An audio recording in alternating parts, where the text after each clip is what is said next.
Bienvenidos a la Noche Infinita. Antes de comenzar, cuéntanos en los comentarios desde dónde nos escuchas y qué temáticas te gustaría que exploremos en el futuro. Leemos cada mensaje con atención y siempre tomamos en cuenta sus sugerencias para los próximos relatos. Sin nada más que decir, comencemos. Me llamo Rodrigo Luján, tengo 34 años y hasta hace poco trabajaba como chofer particular de un empresario de esos que uno no sabe nunca a qué se dedica con exactitud. Se llamaba Claudio Barragán. El tipo tenía dinero, mucho, lo suficiente como para andar en una camioneta blindada, tener casa en Jardines del Pedregal y un despacho en Polanco que siempre olía a puro caro y whisky de etiqueta negra. Durante casi 3 años lo llevé a todos lados. Juntas, cenas, eventos políticos, reuniones con tipos que nunca daban sus apellidos. Nunca hacía preguntas. Mi chamba era manejar, esperar y llevarlo de vuelta. Era puntual, le abría la puerta, lo cuidaba de lejos. Por eso me sorprendió tanto lo que pasó después de su muerte. Porque sí, a Claudio lo mataron, a plena luz del día, saliendo de un restaurante en Las Lomas. 3 balazos, directo al pecho. Ni tiempo tuvo de sacar el teléfono. Fue tan rápido que ni los escoltas que llevaba, 2 grandotes que viajaban en otro coche, pudieron reaccionar.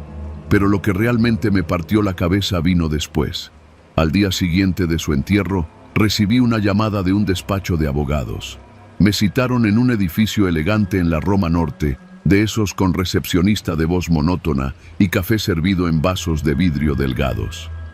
Me pasaron a una sala donde ya estaban reunidas 3 personas. Un abogado canoso, una mujer de unos 50 años que resultó ser la hermana de Claudio, y un tipo de mirada dura que nunca se presentó, pero que claramente no era familia. Todos me miraron con una mezcla de curiosidad y desconfianza. ¿Rodrigo Luján?, preguntó el abogado. Sí, señor. Su nombre aparece en el testamento del señor Barragán. Me congelé. ¿Testamento? ¿Yo? El abogado empezó a leer en voz alta. El tono era neutral, casi robótico, hasta que llegó a una parte que me hizo sudar las manos. A Rodrigo Luján, mi chofer, le dejo el archivo llamado Alcatraz, guardado en la bóveda de mi oficina. Si algo me pasa, él sabrá por qué.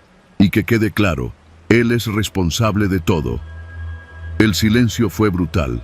La hermana soltó un suspiro ahogado. El abogado bajó la mirada. Y yo no entendía nada. ¿Qué archivo? ¿Qué chingado significa eso? El tipo de mirada dura me habló por primera vez. ¿Dónde está ese archivo? Ni idea. Yo solo lo manejaba, no sabía nada de sus cosas, contesté. Pues deberías ir buscando, dijo el tipo, y se levantó. Nadie lo detuvo.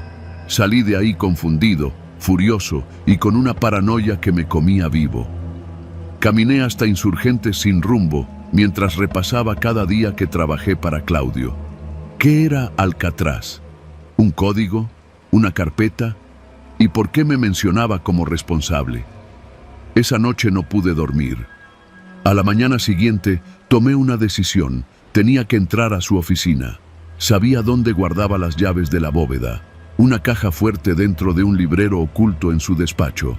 Lo había visto un par de veces cuando me pedía buscarle un folder o guardar algún paquete. Sabía el código, aunque nunca se lo dije. Era el cumpleaños de su madre. Fui al edificio de Polanco temprano, antes de que llegara el personal de limpieza. Había llevado mi antigua tarjeta de empleado. Todavía funcionaba en el torniquete. Subí en silencio hasta el piso 15 y me metí a su despacho. Todo seguía igual. El escritorio con su silla negra, la botella de Glenfiddich a medio acabar, los cuadros minimalistas en tonos grises. Me dirigí al librero, corrí un panel lateral y apareció la caja fuerte. Tecleé la combinación. 1 de octubre de 1956. Abrió con un clic seco. Dentro había varios sobres Manila, una pistola Glock, 2 USB y una carpeta negra con la palabra Alcatraz escrita con marcador rojo. La tomé con manos temblorosas y la guardé en mi mochila. No alcancé ni a cerrar la caja cuando escuché pasos afuera. Me escondí detrás del escritorio justo antes de que entrara alguien. Eran dos personas. Por la voz, uno era el abogado, el otro, el de mirada dura. Él ya vino. La caja está abierta, dijo uno. Entonces vamos a buscarlo. No tarda en cometer el error. Aguanté la respiración hasta que salieron. Esperé 5 minutos más. Salí por la puerta trasera de emergencia y bajé los 15 pisos por las escaleras. No me detuve hasta llegar al Metro Auditorio. Ahí tomé un taxi viejo y me fui directo a un cibercafé de los que aún sobreviven por Tlalpan. Abrí la carpeta. Dentro había fotografías. Claudio reunido con políticos conocidos, otros con tipos armados, algunos uniformados. Recibos, cuentas en paraísos fiscales, rutas de dinero. En una hoja suelta, escrita a mano, decía: si estás leyendo esto, Rodrigo, es porque estoy muerto. Me iban a matar tarde o temprano. Este archivo es mi seguro. Sabía que eras discreto. Cuídalo. Úsalo si te quieren joder. Pero recuerda, ahora tú eres el objetivo. El corazón me latía como tambor. Salí del cibercafé dejando todo atrás excepto los USB. Me escondí en casa de un primo en Iztapalapa. Apagué el celular. No le dije a nadie dónde estaba. Las primeras llamadas llegaron al fijo de mi mamá. Voz grave, sin nombre, preguntando por mí. Luego mensajes anónimos a mi correo viejo. Devuelve el archivo. Sabemos que lo tienes. No te escondas. Cambié de casa 2 veces. Empecé a ver los mismos autos estacionados cerca de donde dormía. En el metro, alguien me tomó una foto con el celular. Comencé a vivir con una mochila lista para correr. Pasaron 2 semanas así, hasta que una noche recibí un mensaje de un número desconocido. Tu mamá está enferma, Hospital General. Piénsalo bien.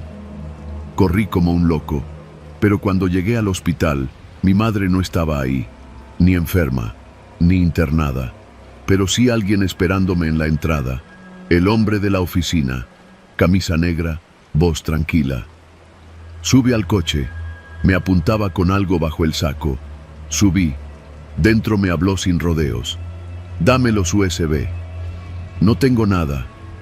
Mira, Rodrigo, lo de Claudio era un ajuste de cuentas. Él jugaba en ligas muy grandes. Tú solo eras el chofer.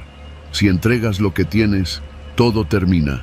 Pero si juegas al héroe, vas a terminar peor que él. ¿Y si ya lo mandé a alguien? Me miró. No creo que seas tan inteligente. Me bajó en viaducto. Me dejó una semana para pensarlo. Esa noche decidí correr. No entregué nada. Me fui al norte. Me cambié de nombre. Usé los USB como seguro. Los envié a una periodista que investigaba temas de corrupción.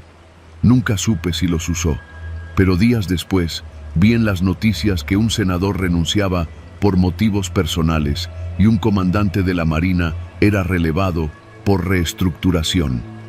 No sé si tuvo que ver con lo que mandé.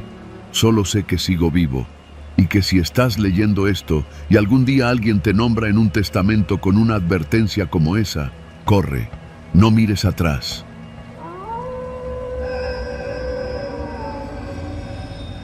Me llamo Iván. Para los que me conocen en el gremio, soy el Niebla, y no porque me guste andar escondido, sino porque nunca dejo rastro. O al menos así era antes. Antes de que todo se fuera al carajo. No voy a romantizar nada. No soy un antihéroe ni quiero que me veas como un mártir. Fui sicario, sí, de los que ejecutan sin preguntar mucho. No me enorgullezco, pero tampoco me avergüenzo. Hay cosas que uno hace cuando la vida le pone una pistola en la nuca desde morro. Todo empezó en Culiacán, pero lo más cabrón pasó en Zacatecas. Me habían mandado a bajar a un cabrón en Fresnillo. No era cualquier objetivo. Era un exoperador del cártel del Golfo que se había pasado con unos dineros que no le pertenecían. A mí me contrató gente del cártel de Sinaloa. El trato era claro. Lo sacas de circulación y te mandas a la chingada sin hacer olas. La orden vino de un tal Gillo, un contacto que conocí por un primo. Nunca lo había visto en persona, pero su voz era de esas que no olvidas. Ronca, rasposa, como si hubiera fumado vidrio toda su vida. Era de los que no te piden favores, te dan instrucciones. Me mandaron a un hotel cerca del centro, uno de esos de fachada limpia pero con colchones manchados de historias. Ahí me dejaron el sobre con la foto, el nombre, la dirección del objetivo y un celular quemado. Tenía 48 horas. El primer error fue confiar. El segundo, no dudar cuando el plan parecía demasiado sencillo. Localicé al objetivo, seguí su rutina. Iba todos los días al mismo restaurante en la zona norte, cerca del Boulevard Jesús Varela Rico. Era un tipo predecible, perfecto para alguien como yo. Lo esperé 2 días. En la tercera noche, cuando salía del restaurante, le metí 2 tiros al pecho desde una moto en movimiento y desaparecí. Todo limpio, sin testigos, sin ruido. O eso pensé.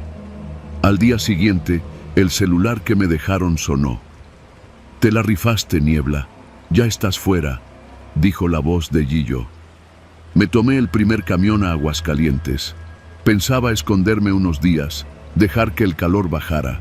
Pero al segundo día de estar ahí, alguien me reventó la puerta del cuarto en el hotel. No eran judiciales. Era gente armada, vestidos de civiles, pero con la mirada de los que no están ahí para arrestarte. Me encañonaron y me subieron a una camioneta negra sin placas. Uno de ellos, un tipo gordo con barba mal recortada, me hablaba como si me conociera de toda la vida. ¿Tú crees que puedes matar a uno de los nuestros y largarte tan tranquilo? No respondí. Ni siquiera entendía qué pasaba. No habían dicho el nombre del muerto, solo hablaban de traición. Me llevaron a una bodega cerca del parque industrial. Ahí me tenían, esposado, golpeado y sin respuestas. Fue ahí donde me soltaron la bomba. Te chingaste a El Zurdo, carnal. Y ese era nuestro. Casi me cagué en los pantalones. El Zurdo no era el nombre del objetivo que venía en la foto. Yo lo conocía. Era operador del cártel de Jalisco Nueva Generación y muy conocido en la plaza. Si alguien se metía con él sin permiso, se lo tragaba la tierra. Pero no lo maté. Yo maté a otro, al que venía en el sobre. O eso creí. Yo no sabía, cabrón. Me dieron otro nombre. El tipo gordo me escupió en la cara. Pues te la aplicaron, idiota. Fue ahí donde supe que estaba en medio de una trampa. Alguien me dio la foto equivocada. Me usaron como peón. Me vendieron la idea de que mataría a un traidor, pero en realidad me pusieron a asesinar a un objetivo de otro grupo, para que pareciera que yo trabajaba para ellos. Una jugada para iniciar un conflicto. Y peor aún, a los 2 días, la gente de Sinaloa también me buscaba. Según ellos, yo había vendido la información del encargo y me había pasado al otro bando. Ahora era enemigo de los dos. Pasé los siguientes días escondido, viviendo en moteles baratos, cambiando de ciudad cada día, sin saber en quién confiar. Nadie respondía a mis mensajes. El número de Gillo estaba muerto, desaparecido. Me había quedado solo. Una madrugada, en un hotel de paso en León, entraron 3 hombres a mi cuarto. Uno traía una navaja, otro una escopeta recortada y el tercero un celular. «Te quieren vivo», dijo uno, mientras me ataban. «¿Quién?» «Los dos». Me subieron a un auto y me llevaron por la carretera rumbo a San Luis Potosí. Me dieron agua y me dejaron fumar, como si quisieran que me relajara. Pero yo sabía que cuando 2 cárteles te quieren vivo, es solo para una cosa: espectáculo. Me presentaron ante 2 tipos que no se dieron nombres, solo dijeron: «Somos de los 2 lados». Uno de ellos me mostró un video. Era la grabación de la ejecución. La mía. Ya estaba editada. Tenían montado un montaje donde yo supuestamente hablaba con gente del cártel contrario, planeando el asesinato del Zurdo. Mi rostro, mi voz, todo. Habían usado filtros, recortes, audios que seguramente me grabaron en alguna llamada. ¿Quieres vivir, Niebla? Entonces vas a trabajar para los 2, y si no, te desapareces. Me sentí como un perro al que están por tirar a un foso de leones. Acepté. No tenía otra. Durante los siguientes 3 meses me pusieron a trabajar como informante, recadero, mensajero. Me traían como títere. Me hacían ir a puntos en Durango, Coahuila y Nayarit, con la constante amenaza de que si abría el hocico, el video se haría público, y ahí sí, no habría rincón del país donde esconderme. Mi escape comenzó en un Oxxo. Sí, en un maldito Oxxo. Había ido a dejar un paquete a un contacto en Tepic. Era de madrugada, y mientras esperaba el cambio en la caja, vi en la televisión del local una noticia que me heló la sangre. El cuerpo de El Zurdo fue exhumado en una fosa clandestina. No murió como se reportó inicialmente. Tenía signos de tortura y el tiro de gracia no coincidía con el arma que se le adjudicó al sicario apodado El Niebla. Eso me dio una oportunidad. Me habían usado para cubrir un asesinato que ya se había cometido. Yo no maté a El Zurdo. Lo mío fue teatro. Lo habían matado antes y me echaron el muerto para manipular a los grupos. Ahora yo tenía algo que ellos no: la verdad. Pasé 2 semanas juntando pruebas, rastros de llamadas, registros de hoteles, copias de la foto original. Contacté a un viejo amigo en Veracruz, uno que ahora trabajaba en una pequeña estación de radio. Le ofrecí la historia. Él no sabía quién era yo, solo que le daría la exclusiva de su vida. ¿Por qué lo haces?, me preguntó en la última llamada. Porque si me van a matar, al menos quiero que sepan la verdad, que no soy un traidor. Esa entrevista se transmitió un jueves por la noche. Yo ya estaba lejos. Me había cruzado hacia McAllen con una identidad falsa, usando el último favor que me debía un comandante retirado. Me fui con lo puesto y un nombre nuevo. Nadie me esperaba. Nadie me seguiría. Eso esperaba. Han pasado 6 meses. Vivo en silencio. Trabajo en un taller de pintura automotriz en un barrio olvidado de Texas. Nadie me pregunta de dónde vengo. Y yo no pregunto nada. Todavía me despierto con el estómago encogido, esperando el sonido de una puerta reventándose. Pero hasta ahora, sigo vivo. Y a veces, en la radio del taller, cuando pasan noticias de allá, pienso en lo que dejé, en los que ya no están, y en lo fácil que es para algunos jugar con la vida de otros. Nunca fui un traidor, pero a veces eso no importa.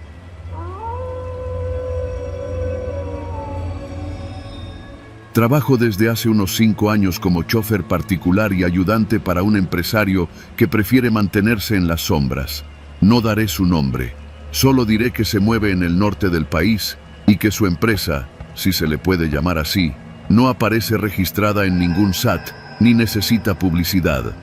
Me contrataron por recomendación y desde el principio supe que no debía hacer preguntas. Mi trabajo era sencillo: manejar, cuidar vehículos, llevar recados, cargar maletas, hacer favores ocasionales. Nada fuera de lo común, salvo por la constante vigilancia. Cámaras en todos lados, llamadas encriptadas, códigos para entrar y salir de cada casa o bodega. Gente que se despedía con la mirada, nunca con la mano. No era tonto. Sabía que trabajaba para alguien pesado, alguien que, aunque no aparecía en ninguna lista, todos conocían en Culiacán. La clase de hombre que resuelve problemas en silencio, con una sonrisa. La clase de hombre que uno no quiere tener de enemigo. Lo que nunca esperé fue que el verdadero problema viniera desde dentro, desde su casa, su esposa. Se llama Alma. Tendría unos 35 cuando la conocí. Alta, delgada, con esa clase de belleza elegante y fría que parece sacada de una revista. Siempre olía a perfumes caros, caminaba descalza en la casa y hablaba con un tono bajo pero firme, como si cada palabra fuera medida al milímetro. Nunca le levantaba la voz a nadie.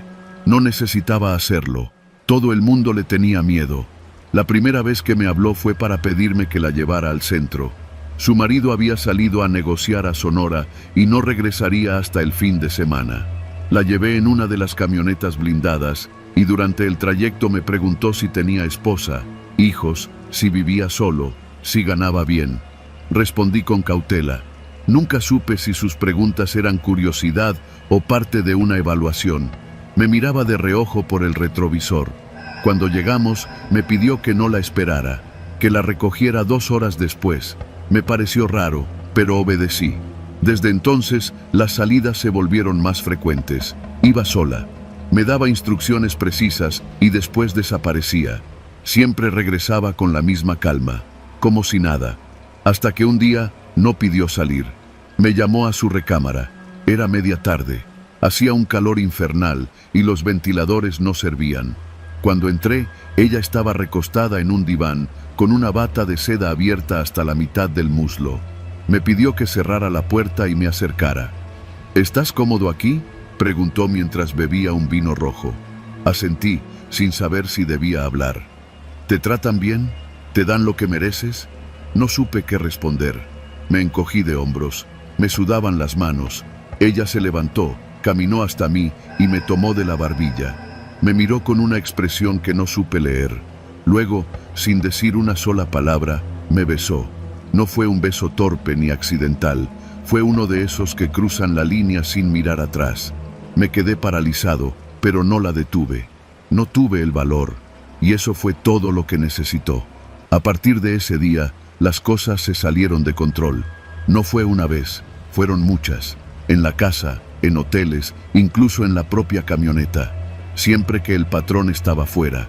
Siempre con esa frialdad calculada de quien sabe exactamente lo que está haciendo. Y yo me dejé llevar, hasta que me mostró el video. Fue un jueves, a las 10 de la noche. Habíamos regresado de una cena en un restaurante en Mazatlán. Ella entró a su recámara, se cambió de ropa y luego me llamó al estudio. Me senté frente a ella. Tenía su laptop sobre el escritorio. «Quiero que veas algo», dijo, y reprodujo el video. Ahí estábamos, ella y yo, en el cuarto de huéspedes hacía una semana. La cámara estaba bien colocada, con audio claro. Se nos veía de frente, sin ángulos muertos, nada que dejara a la imaginación.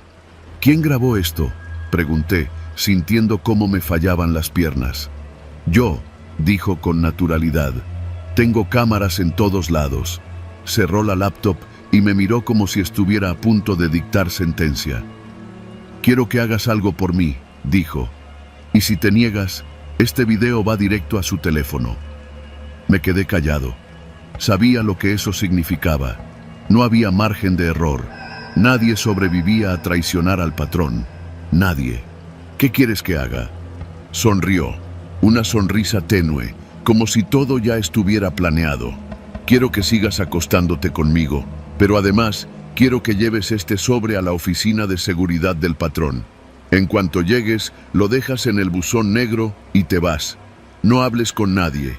¿Entendido?». Tomé el sobre. Era delgado, sin marcas. Me pregunté qué podía contener, pero no me atreví a abrirlo. Esa noche no dormí. Al día siguiente, hice lo que me pidió. Llegué a la bodega central, dejé el sobre en el buzón negro y me fui sin decir palabra. Los guardias no me miraron. Todo parecía normal. Pero algo cambió. En los días siguientes empezaron los rumores. Que habían encontrado a uno de los escoltas muertos en una casa de seguridad. Que otro había desaparecido. Que había un topo en la organización. Nadie hablaba mucho, pero la tensión era palpable. Yo empecé a sentir que me vigilaban. Alguien revisó mi celular. Cambiaron las claves de acceso al garaje. Una mañana, una nota apareció sobre mi cama. «Tú sabes lo que hiciste». Me costaba dormir. Me costaba respirar. Ella, en cambio, parecía más tranquila que nunca. Un día, me llamó a su recámara y me dijo: «Ya no eres necesario». Creí que hablaba de nuestras citas clandestinas, pero luego agregó: «Él lo sabe, no por mí, pero lo sabe». Me congelé. «¿Qué va a pasar conmigo?». Ella se encogió de hombros. «Eso no me toca a mí decidirlo». Esa noche, empacó una maleta y se fue en un vuelo privado a Guadalajara. Yo me quedé esperando lo inevitable. Pasaron 3 días, luego 4, luego una semana. Y entonces me citaron en un café del centro. No era un lugar habitual, me pareció extraño. Fui solo. Me senté en la mesa indicada. Un tipo delgado, bien vestido, se sentó frente a mí. Me dijo que hablaba en nombre del patrón. No dio su nombre. «Él lo sabe todo», dijo con calma. «Y si sigues respirando, es porque él así lo decidió». Me miró fijo, como si buscara algo en mis ojos. Vas a desaparecer. No quiero verte en esta ciudad otra vez. No vas a hablar, no vas a escribir, no vas a buscarla. Si lo haces, ya sabes lo que pasa. Me dejó un sobre con dinero y una dirección falsa para sacar una credencial nueva. Luego se fue. Esa fue la última vez que vi a alguien de esa vida. Hoy vivo en un pueblo pequeño del sur. Tengo otro nombre, otro oficio. Manejo una combi. No tengo redes sociales. No hablo de mi pasado. Me levanto temprano, hago lo justo y no me meto en nada. Pero todas las noches, antes de dormir, reviso que las puertas estén bien cerradas. Apago el teléfono y me repito una sola frase. Ella planeó todo desde el principio. Y aunque sigo vivo, sé que es solo porque alguien aún no decide apretar el gatillo.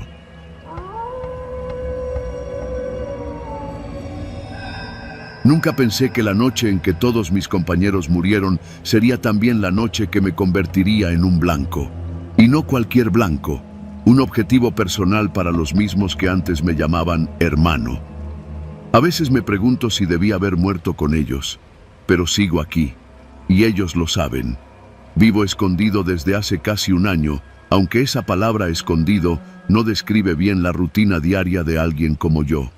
No es solo esconderse, es moverte con la certeza de que cada sombra puede ser un halcón, cada mirada un aviso, cada ruido una advertencia. Es vivir sabiendo que respirar es una deuda que aún no terminas de pagar. Me llamo Emiliano, aunque mi nombre de trabajo era otro. No importa ya. Ese nombre quedó sepultado la noche de la masacre en la que fui el único que salió arrastrándose, cubierto de sangre y tierra, con una bala atravesándome el costado y otra rozando mi mandíbula. Esa noche, mientras mis compañeros caían entre gritos que todavía escucho cuando cierro los ojos, yo quedé tirado bajo un mezquite, medio inconsciente. Vi a través de las ramas cómo los hombres que llegaron, rivales, pero también había caras conocidas, remataban a cada uno, a todos, incluso al más joven, un chamaco que apenas estaba aprendiendo a disparar. A mí me dieron por muerto, pero sobreviví, y eso se convirtió en un problema, porque ahora soy el que quedó vivo, el único que puede hablar, el único testigo, el único cabo suelto, y justo por eso me quieren encontrar. No para rescatarme, no para apoyarme, sino para terminar lo que dejaron a medias. Los muertos no hablan, pero yo sí, y eso les molesta. Desde entonces vivo en un barrio desgastado de León, Guanajuato, en una casa rentada que parece a punto de caerse. No uso tarjetas, no tengo número de celular, solo un teléfono de esos viejitos que compré en un puesto del tianguis. Trabajo de noche descargando cajas en un pequeño almacén detrás de una farmacia que ya está más que quebrada. El dueño no pregunta, no habla y paga en efectivo. Es justo lo que necesito. Mis días transcurren como un ritual.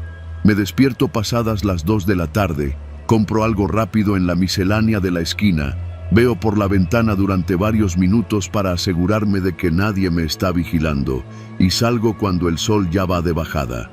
Camino siempre por rutas distintas, sin levantar sospechas. He logrado mantenerme vivo gracias a esa rutina, hasta hace 2 semanas. La primera señal fue un mensaje que alguien dejó en mi puerta. Un papel simple, doblado en 3 partes. No tenía tinta, solo un número escrito con lápiz. 1. Nadie tocó, nadie habló, nadie corrió. Simplemente apareció pegado con cinta transparente. Lo tomé, lo rompí y lo tiré. La segunda señal fueron las motos. 2, para ser exacto. Las vi pasando por la calle de mi casa durante 3 noches seguidas a la misma hora. Motor apenas acelerado, luces bajas, cascos negros. Nunca se detuvieron, pero se movían lento, como si esperaran verme asomarme. No lo hice. La tercera señal, la más contundente, llegó una madrugada cuando salía del trabajo. Mis pasos resonaban solitarios en la calle húmeda por un chaparrón que había caído hacía unas horas. Ahí, en la esquina donde siempre tomaba mi ruta larga para evitar la avenida principal, alguien había pintado en la pared del taller mecánico una frase corta, hecha con prisa: El 1 sigue vivo. Y abajo, una inicial. LL. El único que podría escribir algo así era León Vargas, el hombre que ahora comandaba el grupo que me quiere muerto. Él estaba esa noche en la masacre. Yo lo vi a lo lejos entre las balas. Él me vio caer. Él pensó que me había ido al otro lado. Tal vez durante meses lo creyó, hasta que ya no. Cuando vi esa letra, supe que mi tiempo se estaba acortando. Pasaron los días y mi paranoia creció. Cada sombra parecía crecer más rápido que antes, cada ruido me hacía girar la cabeza, cada movimiento en la calle me exigía preparar los pies para correr. Pero el verdadero golpe llegó un miércoles por la noche, en la miscelánea donde siempre compraba pan y café en sobres. Entré como siempre, saludé al señor que atendía, tomé lo mío y al llegar a la caja, vi sobre el mostrador algo que no debería estar ahí. Una foto, mi foto. Una tomada durante mis primeros años en el otro negocio, cuando todavía pretendía que todo tenía algún sentido. Joven, pelo más largo, sonrisa forzada. Esa foto estaba allí junto a mi bolsita de pan con un número escrito a mano sobre la frente. 2. El señor de la tienda no dijo nada, solo desvió la mirada. ¿Quién dejó esto?, pregunté con voz seca. Él tragó saliva. Era un tipo... Llegó hace como una hora y dijo que te la diera. No me quiso decir nada más, mano. Lo dijo casi suplicando. Tomé la foto, la doblé, la guardé en el bolsillo trasero y salí sin mirar atrás. Sentí el sudor bajarme por la espalda a pesar del viento frío. El mensaje era claro. Sabían dónde vivía, dónde compraba, dónde trabajaba. Sabían mi rutina mejor que yo mismo. Y lo peor, esto era un conteo. 1, 2, faltaban 3, 4, 5, y luego vendrían por mí. A pesar del miedo, aún tenía un recurso escondido, una persona a la que no quería recurrir, pero que conocía este mundo mejor que yo, un excompañero, ex-sicario también, que había logrado retirarse y ahora trabajaba de chofer de tráiler. Lo conocíamos como el Flaco, aunque ironías de la vida, cada año estaba más ancho. Había ayudado a algunos a desaparecer sin dejar rastro. A otros no los había logrado salvar. Lo busqué un viernes, viajando en camiones distintos, cambiando rutas, entrando a locales para ver si alguien me seguía. Cuando finalmente llegué a la bodega donde él guardaba su tráiler, ya estaba cansado, mojado por la llovizna y con el número 3 repitiéndose en mi cabeza. El Flaco me vio desde lejos y abrió los ojos como si hubiera visto un fantasma. «Chingao, pensé que estabas muerto», me dijo mientras me dejaba pasar a su pequeño cuarto junto al taller. «Eso quisieron ellos», respondí. «Pero aquí sigo». Le conté todo. Los mensajes, las motos, la foto, el conteo, la letra L. El Flaco se frotó la barba y negó lentamente. «Si León te está buscando, ya te olió. Y cuando ese cabrón te huele, no te suelta. Necesito desaparecer». «Eso ya no va a servirte», me dijo. «Te tienen ubicado. No quieren que huyas. Quieren encontrarte». Silencio. Una verdad incómoda creciendo en medio del cuarto. «Entonces, ¿qué hago?». El Flaco soltó una carcajada amarga. «Tú eras bueno para algo que no era precisamente huir. Pues hazlo de nuevo. Ellos piensan que eres el mismo perro asustado que sacaron de entre los cuerpos. Demuéstrales que no». «Eso es suicidio», le dije. «Y quedarte sin hacer nada también». Lo peor es que tenía razón. Esa noche regresé a mi casa con otra mentalidad. En lugar de esconderme, decidí observar. Aprendí a anticipar. Dejé de sentirme perseguido y comencé a actuar como un animal acorralado que está listo para morder. Y entonces llegó el 3. No lo dejaron en mi puerta. No llegó en una foto. No apareció en una pared. No, apareció en mi mesa, adentro de mi casa. Una madera pequeña, del tamaño de una tarjeta, con el número grabado a navaja. Habían entrado mientras yo no estaba. Y no se llevaron nada. No tocaron nada. No movieron nada. Solo dejaron su mensaje. La cacería había comenzado de verdad. A veces la vida te obliga a medidas que preferirías no volver a tocar. Yo ya sabía que venían por mí.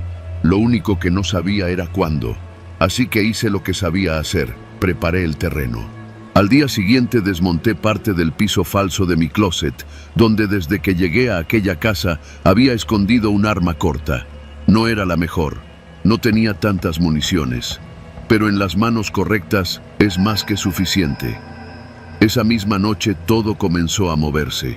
Salí del trabajo y vi un coche estacionado a media cuadra, con las luces apagadas. Se veía un cigarro encendido del lado del copiloto. Caminé como si no lo hubiera notado. Dobló a la misma calle que yo. Reduje el paso. Ellos también. Entré por una zona de casas con bardas bajitas, donde no había cámaras, ni vecinos chismosos que salieran a hablar. Allí sería.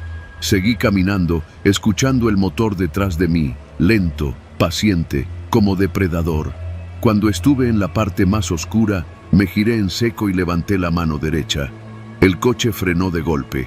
Un hombre bajó, arma en mano. No me dio tiempo de ver su cara. Él apuntó primero, pero disparó tarde. Yo no fallé. Su cuerpo cayó contra la banqueta con un golpe seco que retumbó entre las casas dormidas. El segundo hombre bajó por la puerta del conductor, pero venía más nervioso. Entre la lluvia ligera y la adrenalina, se resbaló. Lo vi caer, y ahí cometió su último error: levantar su arma sin girar bien su cuerpo. Disparé una vez, luego otra. Silencio. Solo lluvia cayendo sobre la calle. Revisé sus bolsillos, y ahí estaba, una tarjeta con el número 4. Se la guardé a ellos. Yo me quedé con la que faltaba. Esa noche no regresé a casa. Me quedé en la bodega del flaco, que no preguntó nada cuando me vio llegar mojado, respirando rápido y con las manos temblando. Lo único que dijo fue: «Ya empezó, ¿verdad?». Asentí. «¿Qué sigue?». «Ir por él», dije sin pensar. «Si no voy yo, vendrá él. Y ya no pienso correr». Busqué a León durante 2 días completos, moviéndome como fantasma, preguntando en lugares discretos, siguiendo rumores que parecían humo, hasta que finalmente di con él. Estaba en una casa en las afueras, una donde antes nos reuníamos para planear trabajos. Ahora estaba llena de caras nuevas, tipos más jóvenes, más bravos, más torpes. Era de madrugada cuando me acerqué. No esperaba matarlos a todos, solo a él. Porque él era la cabeza, la razón de todo este infierno. Me infiltré por la parte trasera, saltando una barda rota. Vi luces encendidas, voces, risas y el olor a cerveza en el aire. Uno de los jóvenes salió a fumar. Lo neutralicé rápido y silencioso. Entré a la casa. Lo encontré en la sala, con la televisión prendida, medio dormido y con la pistola en la pierna. Me acerqué sin hacer ruido. Cuando sintió mi presencia, ya era tarde. Abrió los ojos y su mano buscó el arma, pero yo ya estaba apuntándole. «Te creí muerto», dijo con una sonrisa tensa. «Lo sé, hubiera sido más cómodo para ti. Si me matas, vendrán por ti». «Ya vienen por mí», le dije, «y hoy se acaba». No respondió, solo apretó los dientes y estiró el cuello. Disparé una sola vez, y el número 5 dejó de existir. Sé que no desaparecen los problemas solo porque matas a quien los inició. Pero ese grupo ya no tiene cabeza y próximamente tampoco tendrá brazos.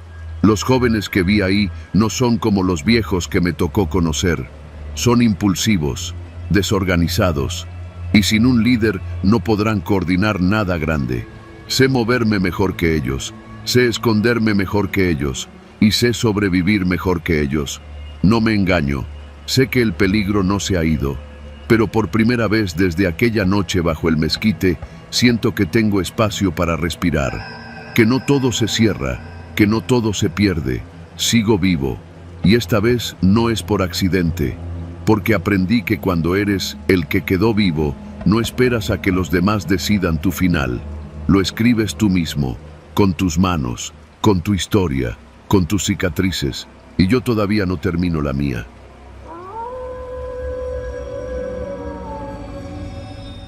No sé cómo empezar esto, tal vez porque aún me cuesta trabajo creerlo, o porque hay cosas que, por más que uno intente, nunca terminan de cuadrar. Lo que sí sé es que desperté esa mañana con la ropa completamente ensangrentada, el celular apagado y la cabeza dándome vueltas como si me hubiera bajado de un juego mecánico a toda velocidad. Estaba tirado en el asiento trasero de mi propio coche, estacionado sobre una calle solitaria en el centro de Monterrey, cerca del barrio antiguo, justo detrás de una taquería cerrada. La sangre no era mía. Lo supe en cuanto vi que no tenía heridas visibles, pero mis pantalones estaban rígidos, la camiseta pegada al cuerpo y los zapatos. Los zapatos chorreaban como si hubiera pisado un charco recién formado, pero no llovía desde hacía días. Me incorporé como pude, con la boca seca y un sabor metálico que no era solo del miedo. En el retrovisor, mi cara parecía de otro, pálida, con los ojos inyectados y una mancha roja en la mejilla que no era sangre mía. En el tablero del coche, un celular que no era el mío estaba apagado. El mío, completamente descargado, estaba en la guantera. Encendí el auto y sentí cómo el corazón me retumbaba en el pecho. No sabía si ir directo a la policía, al hospital o a mi casa. Pero no me moví. No podía hacerlo. Era como si algo me amarrara al volante. Tuve que esperar casi una hora hasta sentir que podía manejar sin estrellarme. La noche anterior, no tengo memoria de lo que pasó exactamente. Recuerdo hasta cierto punto, eran cerca de las 9 de la noche y yo salía del gimnasio. Trabajo como instructor personal en un centro deportivo en San Pedro. Una clienta me había pedido una sesión fuera del horario habitual, así que terminé más tarde de lo normal. Tomé mi coche, pasé a una tienda de conveniencia sobre Vasconcelos, compré una botella de agua y unos cacahuates, y de ahí, blanco total, como si alguien hubiera borrado el resto de la cinta. Cuando llegué a mi departamento en la colonia Obispado, me quité la ropa en la regadera, la metí en una bolsa y la guardé bajo el lavabo. No sabía qué hacer. ¿Ir con la policía? ¿Y qué les iba a decir? Hola, desperté con sangre en la ropa pero no sé qué pasó. Me iba a ir directo al tambo por sospechoso de algo que ni siquiera sabía si había hecho. Tuve que calmarme. Pensé en limpiar el coche, borrar cualquier evidencia, dormir unas horas y luego pensar mejor. Pero no pude dormir. El sueño era interrumpido por una imagen constante. Un hombre gritando. No veía su rostro, solo oía el grito y veía una calle empedrada, oscura, con un letrero de prohibido estacionarse colgando de una barda. Al día siguiente, revisé mi historial de ubicaciones en el celular. Sorprendentemente, tenía señal desde varios puntos. Uno en el Parque Fundidora, otro en el túnel de la Loma Larga y uno más en la colonia Independencia, donde ni siquiera sabía qué había pasado. Eran trayectos raros, sin lógica, como si alguien hubiera estado evadiendo algo. Pensé en revisar las cámaras de seguridad de mi edificio, pero luego me arrepentí. ¿Y si veía algo que no quería ver? El celular que no era mío. Pasaron 3 días sin salir de casa. Solo comía atún y tortillas. No tenía hambre, pero necesitaba fingir que todo seguía igual. Hasta que por fin me armé de valor y prendí el celular que no era mío. Estaba bloqueado, pero al conectarlo no pedía código. Una sola app estaba abierta, WhatsApp. Solo había un chat activo, sin nombre, sin foto. El mensaje más reciente decía, listo, no preguntó nada, fue rápido. Sentí cómo me hormigueaban los dedos. Más abajo había mensajes anteriores, frases cortas, precisas. Lo ves en la esquina de Madero y Diego de Montemayor. Somete, no preguntes. No lo golpees más de lo necesario. Evita la cara. No dispares. Usa el cable. Ya sabes cuál. Me levanté del sillón, mareado. ¿Qué carajo significaba eso? ¿Era yo el que había escrito esos mensajes? ¿Había hecho algo? Revisé la galería del celular. Solo encontré un video. Dudé en abrirlo. Le di play. Era de noche. Se veía una calle solitaria, empedrada, justo como la de mis pesadillas. Una persona de espaldas caminaba hacia un poste. En la esquina, otro hombre esperaba, con gorra y sudadera. No se veía mi rostro, pero ese cuerpo, esa postura, era yo. Y luego, como un latigazo, todo regresó a mi mente. El encargo. Una semana antes, un conocido del gimnasio, uno de esos que siempre llegaba en camionetas blindadas, lleno de cadenas de oro, me había ofrecido un trabajito sencillo, según él. Me dijo que era un cobro, nada más, que solo tenía que intimidar a un tipo que no pagaba sus deudas. Nada grave, cero violencia. Me ofreció tanto dinero que por un momento creí que era una broma, pero no lo era. Al principio lo rechacé. No era idiota, pero luego pensé en mis deudas, en el aviso de desalojo del departamento, en mi madre enferma. Acepté. Me entrenaron por 2 días. Me dieron instrucciones claras, qué hacer, qué decir, cómo actuar. Iba a recoger a un tipo, meterlo al coche, llevarlo a un almacén en la carretera a Laredo. Solo eso. Iban a hablar con él. No lo vas a tocar, me dijeron. Mentira. La noche que lo recogí, el tipo se resistió, forcejeó, me mordió la mano. Y no sé cómo, ni cuándo, pero terminé estrangulándolo con un cable. Justo como en el mensaje. No lo maté, estoy seguro, pero lo dejé inconsciente, sangrando, con el labio reventado. Lo dejé en el almacén, como me habían dicho. Me dieron una bolsa con billetes enrollados y me dijeron que me fuera, que si preguntaba algo más, no me volvía a levantar. ¿Quién era? No supe su nombre. No me dijeron quién era ni qué debía. Pero días después, vi una noticia en Facebook. Desaparece periodista independiente en Monterrey. Última vez visto en el centro, cerca del barrio antiguo. Era él, el tipo que recogí, el de la esquina, el que sangró en mi ropa. No supe si lo mataron, no supe si lo soltaron. Lo único que sé es que ya no puedo dormir, que cada noche, antes de cerrar los ojos, veo su rostro en el retrovisor, como si aún estuviera detrás de mí. Y lo peor, a veces siento que merezco que regrese, a cobrar su parte.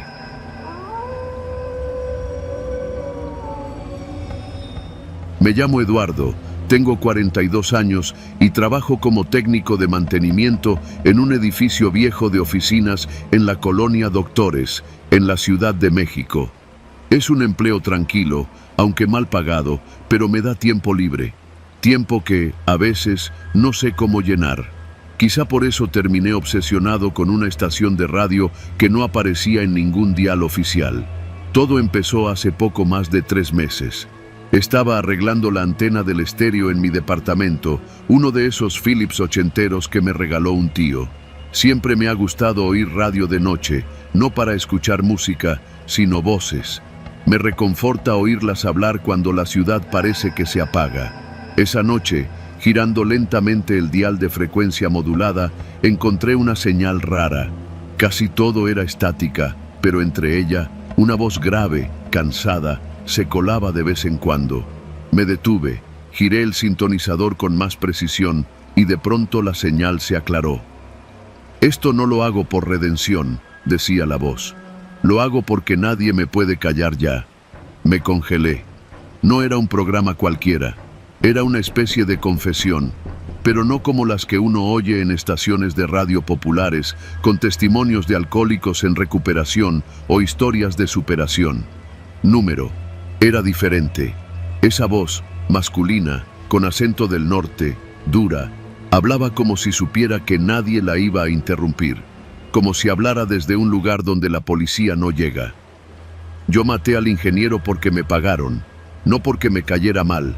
A él ni lo conocía. Solo me dieron la foto y una dirección en Lindavista. Una semana lo seguí, para ver su rutina. Iba por tacos a la misma esquina, todos los martes. Ahí fue. Apagué el radio.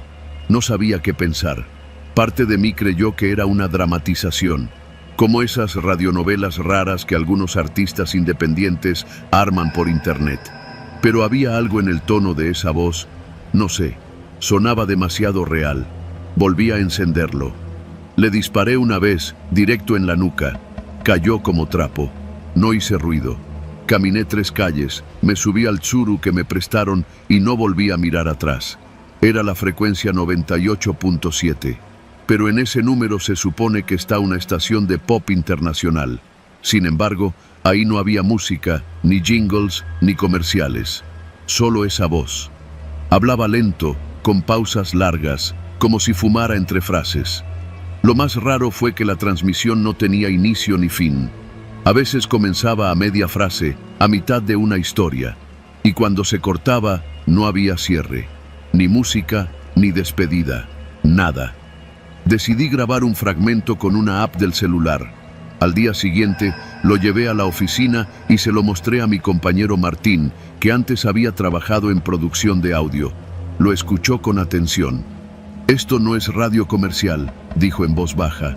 «No tiene compresión, no tiene postproducción, no hay marca de agua, ni sellos de identificación. Es como si alguien conectara un transmisor barato a una antena improvisada». «¿En qué parte del dial dijiste que era?». Se lo repetí. Hizo una búsqueda y me mostró el resultado en la pantalla. Una estación de Monterrey. Pop juvenil. Nada que ver. ¿Y si es una interferencia? ¿Y si no?, respondí. Esa noche volví a sintonizar. Estaba en la misma frecuencia. La voz continuaba. Hablaba ahora de una mujer. A ella no me tocaba matarla, pero se me quedó viendo.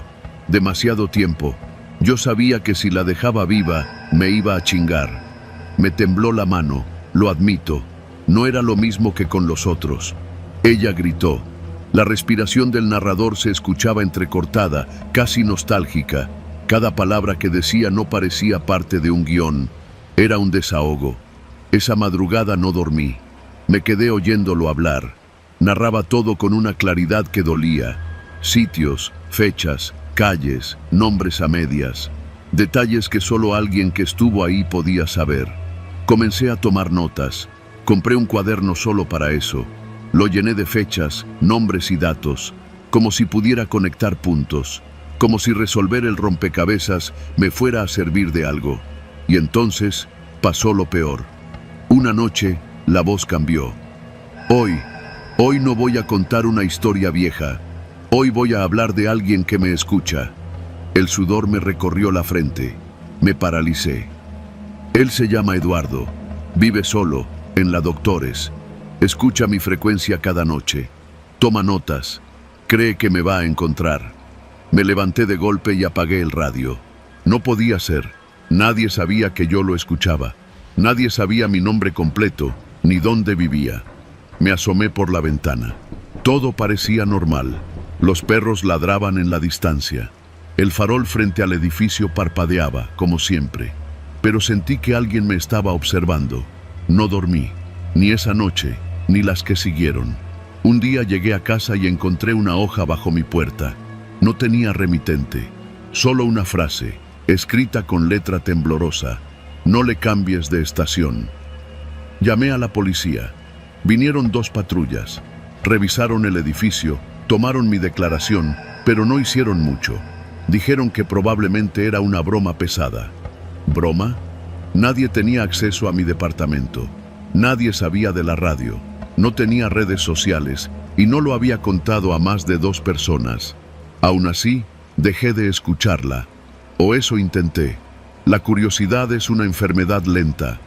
2 semanas después, volví a encenderla. No había voz, solo estática. Cambié de emisora. Nada, solo silencio. Pensé que se había acabado.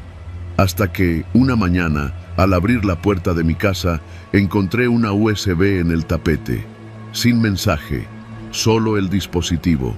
No sé por qué lo hice, pero lo conecté. Contenía una sola carpeta. Audio. Dentro, un solo archivo. Confesión final. Reproducirlo fue como abrir una tumba con las manos. Eduardo, si estás oyendo esto, es porque ya sabías que iba a pasar. Te advertí que no cambiaras de estación, pero lo hiciste. Ahora sabes cómo me sentí cuando tuve que callar. Pero tú no vas a callar. Vas a hablar. Vas a contar mi historia. Vas a compartirla. Porque si no lo haces, voy a regresar. Desde ese día, la voz no ha vuelto a sonar en ninguna frecuencia. Pero yo sé que no se ha ido. Yo la llevo todos los días conmigo.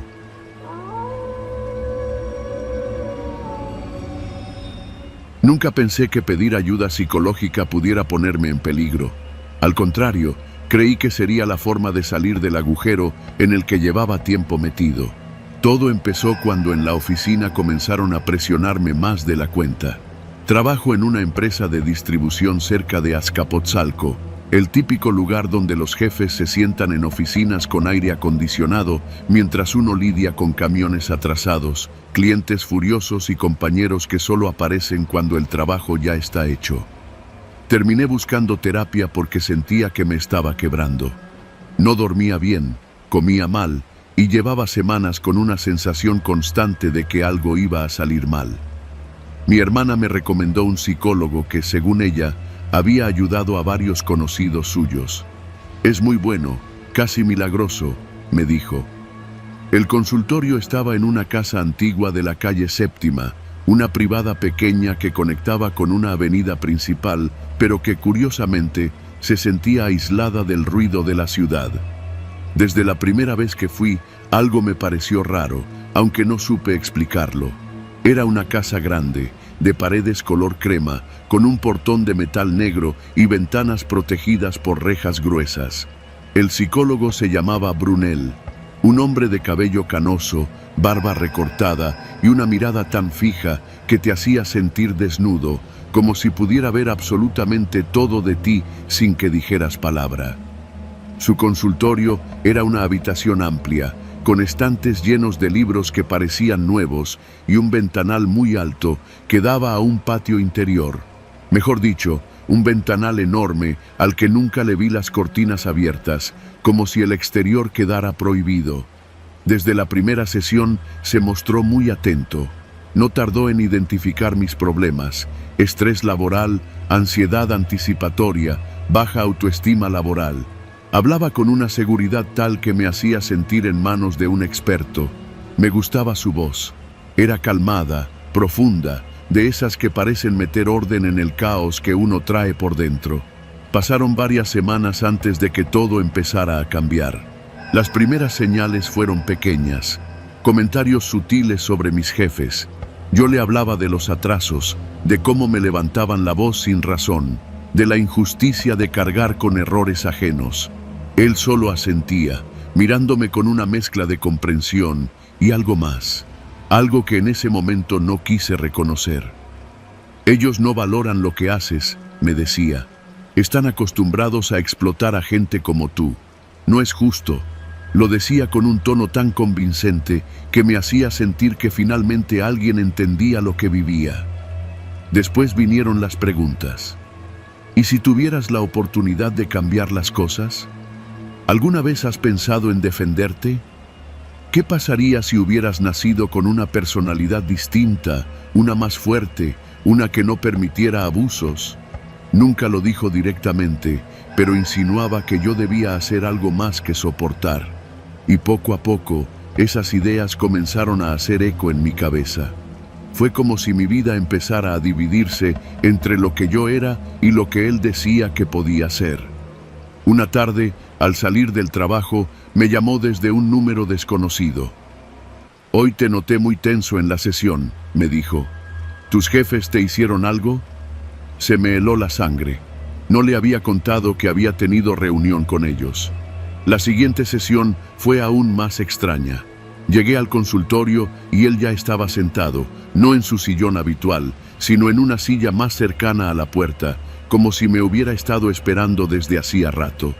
Cerró la puerta, echó llave, algo que nunca había hecho antes, y me pidió que hablara de mis pensamientos más oscuros. «Todos los tenemos», dijo, «y es necesario enfrentarlos. No los reprimas. Quiero que los digas». Me resistí, pero insistió de una forma tan tranquila que terminó pareciendo inevitable.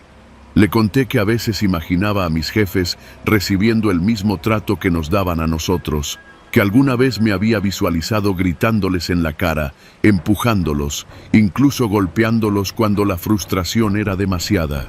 Él tomó nota sin mover un músculo.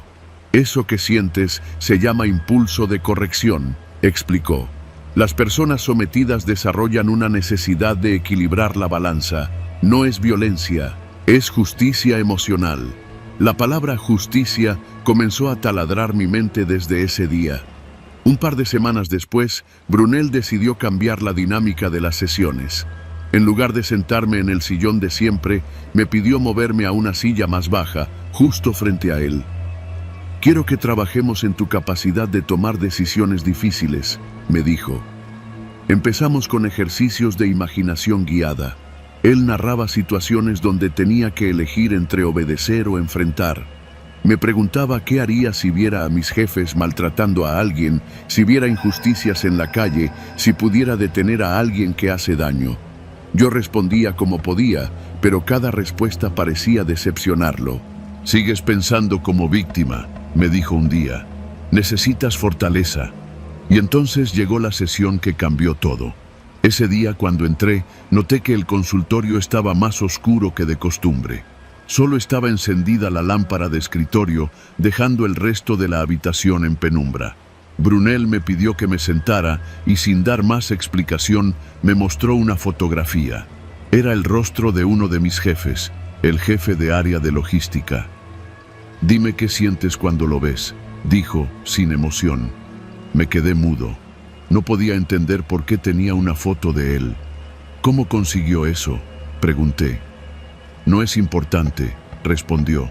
«Lo que importa es que empiezas a ser consciente de lo que este hombre te hace vivir». Me quedé helado. Algo dentro de mí dijo, «Corre», pero no pude moverme. Su voz me atrapaba. «Puedo ayudarte», continuó. «Puedo enseñarte cómo recuperar tu vida, pero requiere valor, valor real». Luego dijo algo que jamás voy a olvidar. «Hay personas que solo salen de tu vida cuando alguien las saca». Lo miré fijamente, y ahí lo entendí. No hablaba de cambiar de trabajo, ni de confrontarlo verbalmente. No. Lo que él quería era otra cosa, algo mucho más oscuro. Intenté levantarme, pero él se acercó y me puso una mano en el hombro. No fue violento, pero la forma en que lo hizo, tan calculada, tan segura, me hizo sentir atrapado. «Has avanzado mucho conmigo», dijo en un tono amable que me heló. «No tires todo por la borda. Sé que puedes hacerlo. Sé que estás listo». Ese día no pude responder. Solo me fui, casi sin despedirme. Sentía la cabeza vacía y llena al mismo tiempo. Mis manos sudaban mientras caminaba por la calle Séptima y por primera vez en meses pensé que tal vez debía dejar la terapia. Pero no fue tan sencillo. Esa misma noche recibí un mensaje suyo. «Cuando estés listo para hacer lo correcto, estaré aquí». No dormí. Tenía miedo. Miedo de él. Miedo de mí. Miedo de lo que poco a poco me había dejado meter en la cabeza. Pasé varios días sin ir. Le puse pretextos: trabajo, enfermedad, viajes. Él solo respondía con frases cortas, pero inquietantes. El proceso no puede detenerse. La transformación duele. No te alejes ahora. El colmo fue cuando, una tarde, al salir de mi trabajo, lo vi parado frente a la esquina, recargado en su auto gris. Me saludó con la mano, como si fuéramos viejos amigos. «Te veo desgastado», me dijo. «No estás durmiendo. Necesitas tu sesión». Sentí un vacío en el estómago. «No quiero continuar», me atreví a decir. Él sonrió. «Eso dicen todos justo antes del cambio». Me dio un papel doblado y se fue. Cuando lo abrí, casi vomito. Era otra foto, otra de mis jefas. No volví a trabajar al día siguiente. Me encerré en mi departamento. No abría la puerta ni contestaba llamadas. Cada ruido del pasillo me hacía pensar que Brunel estaba ahí afuera, esperando. El miedo me tenía paralizado, pero también algo dentro de mí comenzó a despertarse. Una especie de furia hacia él. No sabía cómo había conseguido esas fotos, no sabía qué planeaba, pero entendí que si no hacía algo, iba a terminar hundido en algo que no era yo. Mi hermana fue quien me obligó a actuar. Llegó una noche sin avisar, preocupada porque no respondía desde hacía días. Cuando vio mi estado, me preguntó qué me estaba pasando. Se lo conté todo. Ella, con una calma que yo no tenía, dijo: «Vamos a denunciarlo, ahora mismo». Fuimos juntos a la fiscalía. Expliqué cada detalle, cada palabra, cada insinuación. Mostré las fotos, los mensajes, las notas. Al principio pensé que se iban a reír de mí, pero no fue así. Uno de los agentes dijo que habían recibido otras quejas de un psicólogo en esa zona, que había un patrón extraño en varios casos. Esa misma noche levantaron un reporte oficial. Me pidieron no responderle, no acercarme, no darle ningún indicio de nada. Pasaron varios días en silencio, y entonces, un lunes por la mañana, me llamó la policía. Señor, necesitamos que venga a identificar un objeto. Cuando llegué, me explicaron que Brunel había sido detenido. Lo encontraron intentando entrar en la oficina de uno de mis jefes. Llevaba una carpeta con fotos, documentos personales y notas que había escrito sobre mí. También encontraron grabaciones, audios de mis sesiones, de otras personas y algo más inquietante, una lista. Mi nombre estaba ahí, el de mis jefes también. No fui el único que había intentado manipular. Cuando regresé a casa, me sentí agotado, pero por primera vez en meses respiré con libertad. Entendí que no era débil por haber caído en su juego. Él estaba entrenado para eso. Lo peligroso no era yo, era él. A veces paso por la calle Séptima solo para recordar que los monstruos no siempre vienen de callejones oscuros o edificios abandonados. A veces se sientan frente a ti, con una libreta y una sonrisa amable, esperando pacientemente el momento exacto para moldear tus pensamientos. Pero sobreviví. Y lo que viví me enseñó algo que jamás olvidaré. Hay psicólogos que curan, y hay psicólogos que cazan. Brunel era de los segundos, y casi me convierte en su arma.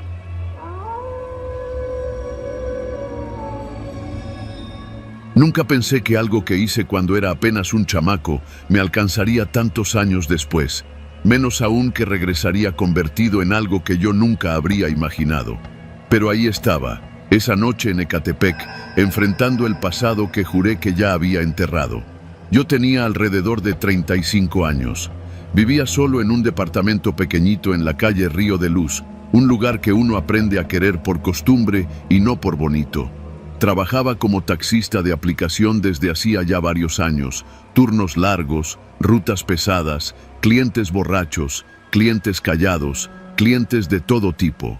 Mi vida era simple: manejar, dormir, comer lo que se pudiera y mandar algo de dinero a mi mamá en Hidalgo. Nada fuera de lo común. Hasta que una noche, cerca de las 11, después de dejar un viaje en Jardines de Morelos, decidí pasar por unos tacos antes de irme a casa. Era un puesto donde siempre comía, uno de esos de trompo anaranjado que huelen a gloria. Estaba pidiendo mis tacos cuando vi, más allá del humo de la carne, una camioneta negra estacionada a unos metros. No había nada raro en eso, hasta que noté al tipo apoyado en la puerta del copiloto. El vato me estaba viendo, directamente, sin disimular. No era una mirada casual, era como si estuviera revisando cada parte de mí, como si buscara algo que confirmar. Me incomodó, pero me hice güey. No era la primera vez que alguien me veía raro. Ser taxista de noche te quita la paranoia, o al menos te la esconde. Pero el tipo no quitaba la mirada. Vestía una sudadera negra, pantalón militar y botas. No tenía pinta de vagabundo. Se veía joven, fuerte, y había algo en su postura, como de alguien acostumbrado a estar alerta. Un perro de pelea que no descansa. Levantó la barbilla apenas, como saludando sin saludar. Yo volteé hacia otro lado, fingiendo que pagaba los tacos. Cuando me subí al carro, mi estómago ya estaba revuelto, pero por el nervio, no por los tacos. No lo vi acercarse, no escuché pasos. Solo sentí como alguien abría la puerta trasera y subía al asiento. No tengo viajes activos, dije sin voltear, tratando de sonar tranquilo. Yo sé, respondió él. Su voz tenía algo familiar, algo viejo, algo que había escuchado muchos años atrás, en un contexto muy diferente. No quise voltear, no podía. Llévame a las Américas, dijo. Yo sabía que en esa zona había movimiento pesado a esas horas. Levanté el seguro del carro con duda, tragando saliva. Carnal, no puedo. Ya voy de salida. Te dije que me lleves, repitió, y su tono no fue agresivo, pero sí definitivo. Ese tono que deja claro que si dices que no, habrá consecuencias. Respiré hondo. Arranqué. Durante los primeros minutos no habló. Solo escuchaba su respiración controlada, lenta, como la de alguien que medita antes de una pelea. Yo mantenía la mirada al frente, aferrado al volante, intentando pensar dónde demonios había escuchado antes esa voz. Fue en la calle Morelia, ya entrando a Las Torres, cuando habló de nuevo. «Sí te acuerdas de mí, ¿verdad?» Sentí que el corazón me dio un vuelco. «La neta no sé», respondí, mintiendo descaradamente. «Hace muchos años», continuó, «cuando yo tenía como 10, tú me ayudaste. Y ahí, como si alguien hubiera encendido una lámpara en un cuarto oscuro, lo recordé. Aquel niño, aquel pinche niño. Yo tenía alrededor de 20 años cuando pasó todo. Todavía vivía con mi mamá en Hidalgo. Una tarde, cuando regresaba del mercado, escuché gritos en una de las casas de la colonia. Gritos de miedo, de un niño. Me asomé por instinto y vi cómo un hombre borracho arrinconaba a un chavito flaquísimo contra la pared.